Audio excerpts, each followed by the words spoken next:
स्वागत है दोस्तों। गुड इवनिंग आप सभी को।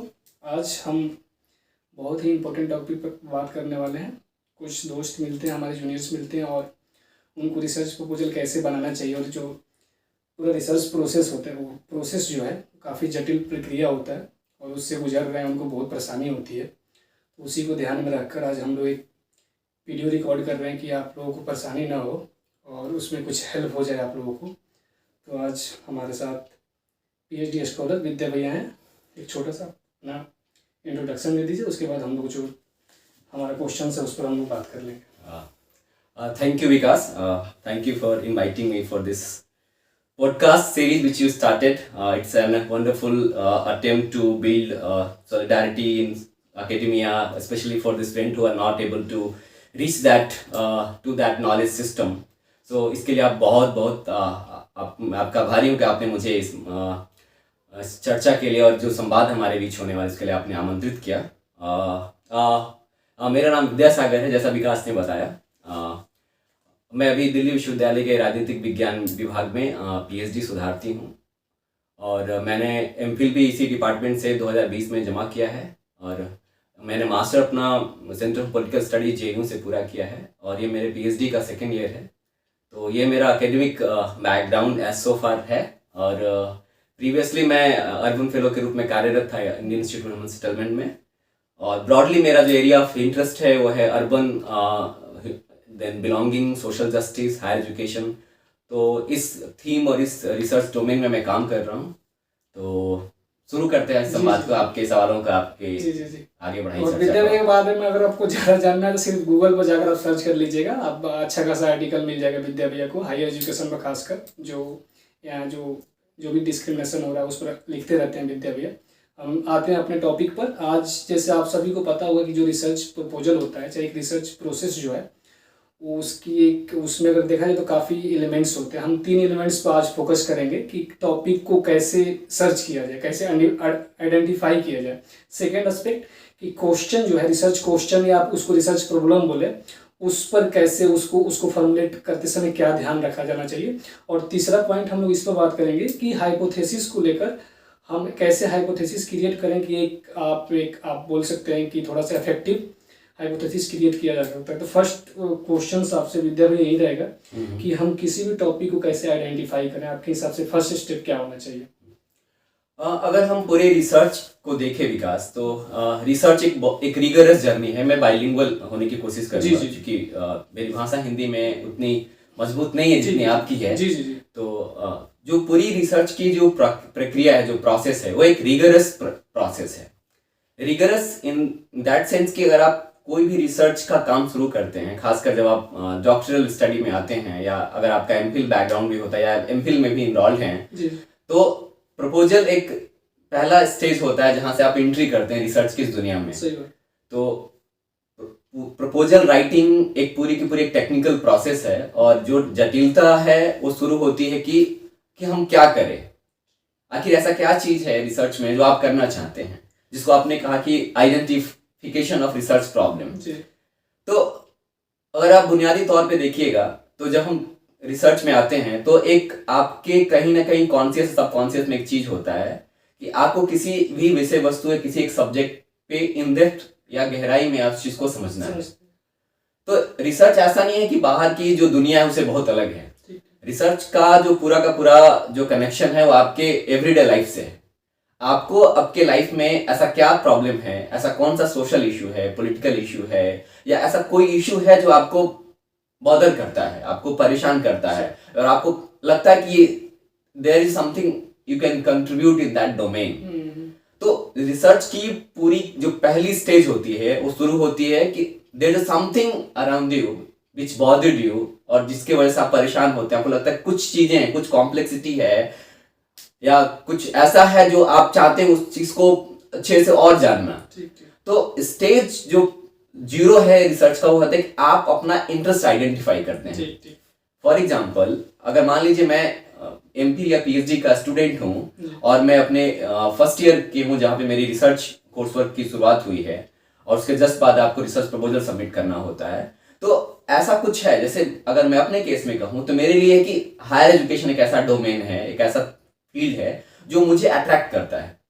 हो सकता है आपके लिए इलेक्टोरल पॉलिटिक्स हो, किसी व्यक्ति के लिए जेंडर हो सकता है, किसी के लिए कुछ और सब्जेक्ट हो सकता है, आप जिस डिसिप्लिन में, हाँ किसी के लिए कास्ट हो सकता है, यानी जिस डिसिप्लिनरी बाउंड्री में आप काम कर रहे होते हैं उस डिसिप्लिनरी बाउंड्री के आसपास की कुछ ऐसी समस्याएं होती हैं जिसको आप इंगेज होते हैं और आपको लगता है कि कुछ है वहां पे, कुछ मिसिंग है जिसको आप कुछ अपनी स्टडी से उस गैप को फुलफिल कर सकते हैं। आप अपने आप को अटैच कर पा रहे हो कि राइट कि यार ये जो प्रॉब्लम है इसको कहीं ना कहीं मेरे को इस पर ध्यान देना चाहिए, प्रैक्टिकल करना चाहिए। एग्जैक्टली। तो फर्स्ट अगर आपके पूरे बातों को अगर समराइज करूं तो फर्स्ट की आप इंटरेस्ट आपका, और दूसरा की आपके इंटरनल जो आपका एक अपना इमोशंस जो है किसी क्वेश्चन को लेकर, सेंट्रल प्रॉब्लम को लेकर, उससे कहीं ना कहीं आप अपने आप को अटैच फील करवा। हाँ, तो 2-3 इसको कैटेगोरिकली अगर मैं कहूँ तो 3 चीजें हैं जहां से आप अपनी प्रॉब्लम को देखना शुरू कर सकते हैं। पहला है कि आपका इंटरेस्ट क्या है, ठीक। सेकेंड है कि उस इंटरेस्ट का कंटेम्पररी रेलिवेंस क्या है, और थर्ड है कि वो कितना वायबल है। तो आपको रेलिवेंस, उसकी ऑथेंटिसिटी और दूसरी उसकी वायबिलिटी, इन 3 चीजों पे आपको पहले शुरू करना पड़ेगा। मेरे को इंटरेस्ट है कि मैं आर्टिफिशियल इंटेलिजेंस को लेके कुछ देखूं, लेकिन हो सकता है डेटा मेरे पास ना हो, या हो सकता है वो टॉपिक अभी के टाइम पे एक ऐसा टॉपिक नहीं है जिसको हम रिसर्च के स्टेज तक लेके आ सके, क्योंकि हो सकता है कई सारे उसके लिमिटेशन हो सकते हैं। तो 3 चीजें हैं जहां से ये डिसाइड होता है कि आप उस टॉपिक को अपने एरिया ऑफ स्टडी और फर्दर रिसर्च के लिए लेके आ सकते हैं या नहीं।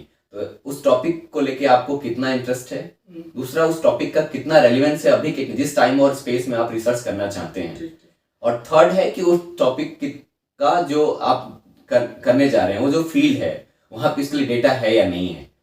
सपोज करिए आपको कुछ ऐसा इनोवेटिव टॉपिक मिल गया लेकिन उसके लिए लिटरेचर अवेलेबल नहीं है, तो बहुत ही वो एक हार्ड स्ट्रगल हो जाता है। थ्योरेटिकल सेंस बिल्ड नहीं कर पाते कि अगर मान लीजिए टॉपिक तो आपका बहुत बढ़िया है लेकिन आप अगर लिटरेचर वहां नहीं है तो थ्योरेटिकल जो सेंस होता है किसी भी काम का उसको बिल्डअप नहीं कर पाइए। तो इसके लिए आपके इसी से मैं क्वेश्चन अगेन होगा कि अगर आप कोई भी टॉपिक आइडेंटिफाई करना चाह रहे हो तो आपने जैसा भी 3 पॉइंट बहुत इंपॉर्टेंट बताया कि इंटरेस्ट होना चाहिए, कि दूसरा बात कि उसका रिलेवेंस क्या है, और एक आपका कि आपकी इसके लिए डेटा या लिटरेचर है या हमारे पास है। तो इसी से आपके इसी जवाब से प्रश्न जुड़ा हुआ है कि कोई भी अगर आपका एरिया ऑफ इंटरेस्ट है उसको आप उससे संबंधित जो भी लिटरेचर उपलब्ध है उसको आप पढ़िए। ठीक, तो उस पर थोड़ा आप कुछ बताइए कि हाँ मतलब कि अगर तो शुरू होता है कि जैसे सपोज करिए कि आप कई बार क्या होता है कि आप सीधे जाके वो जो एकेडमिक जो रिसर्च डोमेन है जैसे गूगल स्कॉलर हुआ, रिसर्चगेट हुआ, एकेडेमिया हुआ, तो ये सारे जो सर्च डोमेन हैं आप पहली बार जब रिसर्च की फील्ड में आते हो आपको पता नहीं होता कि जेस्टोर क्या है, टेक्निकल जो या गूगल स्कॉलर क्या है, तो ये टेक्निकलिटीज आपको बाद में मालूम चलती है। तो स्टार्टिंग में क्या होता है कि आप न्यूज़पेपर पढ़ते हैं रोज। मुझे लगता है कि जो भी इस पॉडकास्ट को सुन रहा होगा वो न्यूज़पेपर से फेमिलियर होगा, आप चाहे हिंदी के अखबार या कोई भी इंग्लिश के न्यूज़पेपर आप पढ़ते होंगे।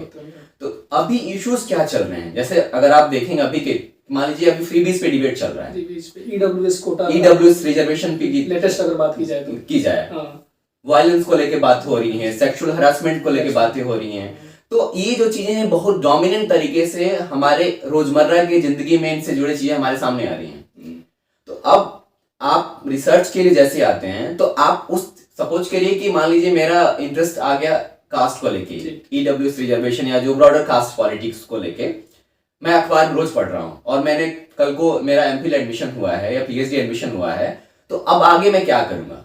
तो फील्ड में अब डायरेक्टली मैं फील्ड की बात करूं मैं तो 2-3 टिपिकल जो डोमेन है जहां से आप रिसर्च का जो डेटा है, जो लिटरेचर गैदरिंग है, जो कहते हैं हम लिटरेचर कलेक्शन शुरू करना, आप वहां से शुरू कर सकते हैं। पहला जो सबसे इंपॉर्टेंट जो उसमें होता है वो है गूगल स्कॉलर।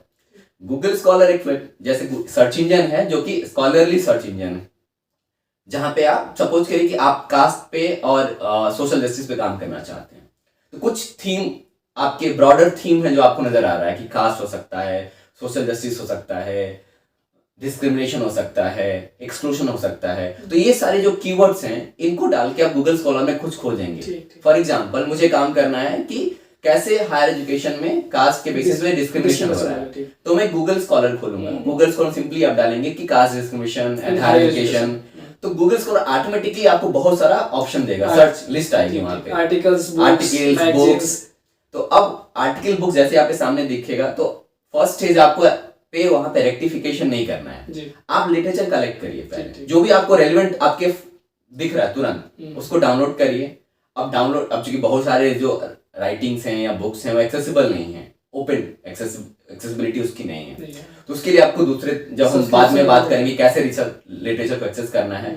दूसरा डोमेन है कि आप अगर सब लगता है कि आपके कोई सीनियर है, कोई ऐसा पर्सन है आपके जानने वाला जो इस डोमेन पे काम कर रहा है, आप उससे मिलिए, उसको अपना जो कंसर्न है, जो इंटरेस्ट है उसको शेयर करिए, जो आपके एरिया ऑफ इंटरेस्ट से मैच करता है, जो पीएचडी कर रहे हैं पहले से, उनसे आप डिस्कस कर सकते हैं। जी जी। तो एक इंडिविजुअल दूसरे इंडिविजुअल के साथ जब अपने उस आइडियाज को शेयर करेगा कि मैं इस आइडियाज को लेकर इंटरेस्टेड हूँ, काम करना चाहता हूँ, तो ऑब्वियसली जो उस फील्ड में काम कर रहा है, मान लीजिए आपकी कोई सीनियर डॉक्टरल प्रोग्राम में इन्वॉल्व है, उनका 3rd ईयर 4th ईयर चल रहा है, वो भी सिमिलर तरीके का वर्क कर रहे हैं, मतलब एग्जैक्टली आप जो करना चाहते हो वो नहीं, लेकिन कुछ उसी तरीके का, उसी तरह के थीमेटिक एरिया में आपका अलग एस्पेक्ट हो बिल्कुल, हाँ, आपका वर्क का लोकेशन अलग हो सकता है, उसका प्रॉब्लम अलग हो सकता है, जो प्रॉब्लम पाएंगे तुम बताएंगे प्रॉब्लम कैसे करेंगे, पीरियड अलग हो सकता है कि बहुत कुछ अलग हो सकती है, लेकिन ब्रॉडर जो डिबेट्स होंगी उस चीज को सिमिलर होंगी, तो आप उनसे ले सकते हैं सलाह।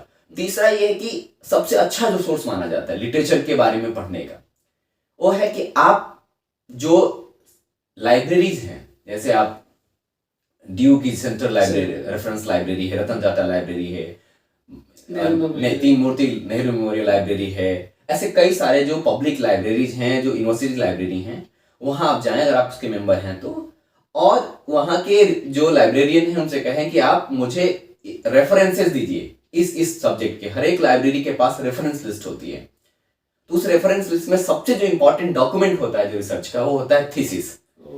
तो जैसे ही आप किसी पर्सन का, किसी इंडिविजुअल का थीसिस पढ़ते हैं, तो थीसिस ऑलरेडी लिटरेचर का रिव्यू करके उसमें रहता है, और वहां पर रेफरेंसेस, बिब्लियोग्राफी रहेंगे, तो वहां पे एक ह्यूज सोर्स ऑफ लिटरेचर आपको वहां से मिलेगा। बल्कि साइज में आपको खूब, मतलब बल्क ऑफ लिटरेचर जो कहते हैं, आपको पूरा का पूरा लिटरेचर उस एरिया का एक साथ मिल जाएगा।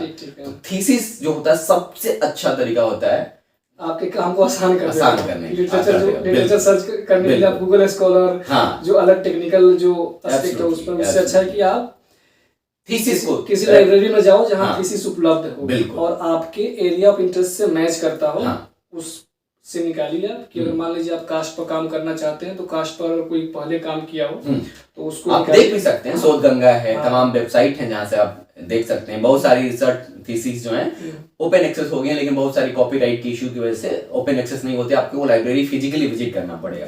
बट वो एक सबसे ऑथेंटिक और रिलायबल तरीका है लिटरेचर इनिशियल लेवल पे पढ़ने का, तब तो आप प्रॉब्लम के स्टेज पे पहुंचेंगे।